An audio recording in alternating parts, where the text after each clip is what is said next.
We found our second blue zone on the other side of the planet, not far from here actually, in the archipelago of Okinawa. Right here, this is arguably ground zero of world longevity. It's called the Matobu Peninsula. I'm sure Treasure Bay will be coming in there anytime soon. But this is the population of longest lived women, longest lived cohort in the planet. About 33 times more centenarians among women over 60 in Okinawa than any other known place on the planet. The whole island's extraordinary. They have the longest disability-free life expectancy. What does that mean? That means they live a really long time. They are biologically younger at every age. So in other words, a 50-year-old feels like a 40-year-old and looks like a 40-year-old. They tend to die very quickly, often in their sleep, and occasionally, I happen to know, after sex.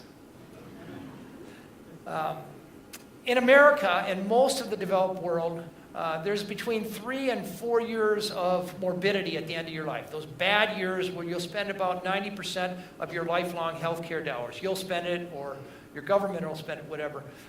In the blue zone here in Okinawa, that morbidity period is compressed to under a year. So they're not only living a long time, they die fairly quickly and painlessly and leave a lot left over for their descendants. 7 good years longer than the average American, 5 times as many centenarians.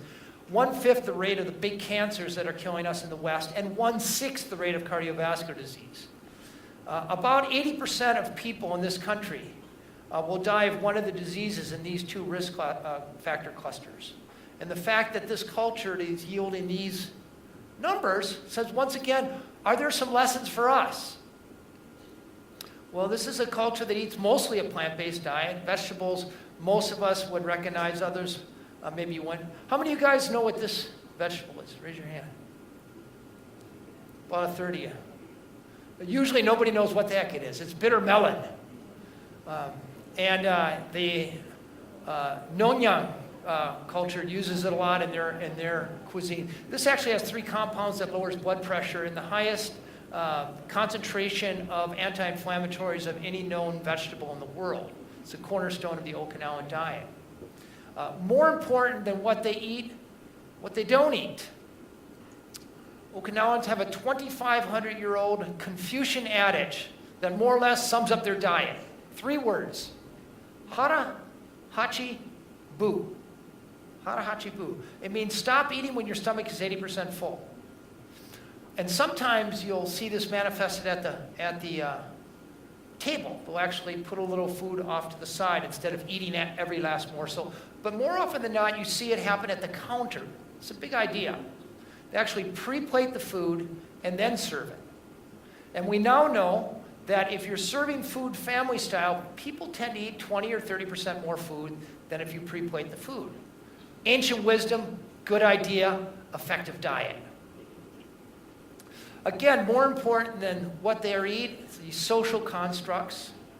If you're living in the developed world and you're lonely, a question I asked if you have 3 good friends, if you meet the technical definition of loneliness and you have fewer than 2 good friends, that shaves about 8 years off your life expectancy. In Okinawa, at age 5, you're put in something called a moai. It's a group of people who commit to each other for the rest of their life.